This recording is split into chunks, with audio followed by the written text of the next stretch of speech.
धर्मराज जी की कहानी। प्राचीन समय की बात है। एक नगर में दो सेठानियाँ रहती थी। बड़ी सेठानी के घर में बहुत धन था, लेकिन वह कंजूस थी। छोटी सेठानी के घर में धन कम था, लेकिन वह मन से बहुत दयालु और मददगार थी। वह स्वयं को धर्म के कार्य करने और लोगों की मदद करने में लगाए रखती थी। वह रोज़ सवेरे गंगा स्नान करने के लिए जाती, तुलसी माता बड़ पीपल सींचती, भगवान के मंदिर जाकर पूजा करती और धर्मराज जी की कहानी सुनती थी। जबकि बड़ी सेठानी यह सब देखकर हंसती और कहती थी कि पता नहीं दिन भर क्या फालतू काम करती रहती है। ऐसा करते करते दिन बीतने लगे और सेठानियाँ वृद्ध हो गई, यानी बुढ़ी हो गई। तब भगवान के घर से बुलावा आया।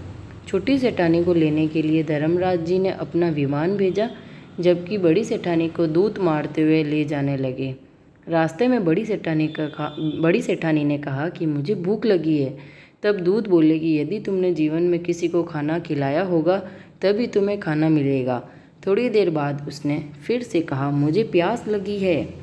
तब दूत बोले कि यदि तुमने जीवन में किसी को पानी पिलाया होगा तभी तुम्हें पानी नसीब होगा।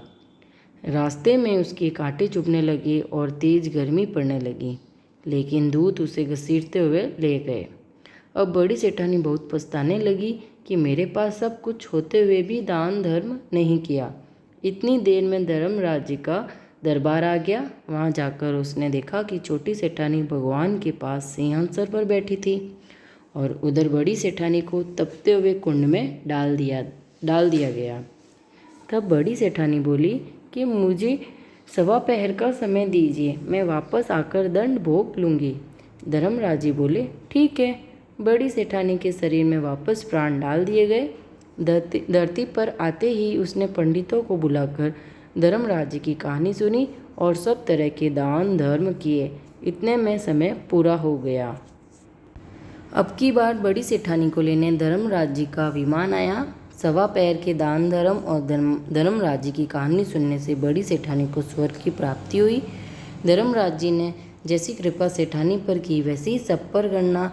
धर्मराज जी की कहानी सुनने वाले, कहने वाले, हुंकार बढ़ने वाले और पूरे परिवार पर कृपा करना। यह थी धर्मराज जी की कहानी। आशा है आप सभी को धर्मराज जी की कहानी पसंद आई होगी। तो जल्दी मिलेंगे एक और नई कहानी के साथ। धन्यवाद।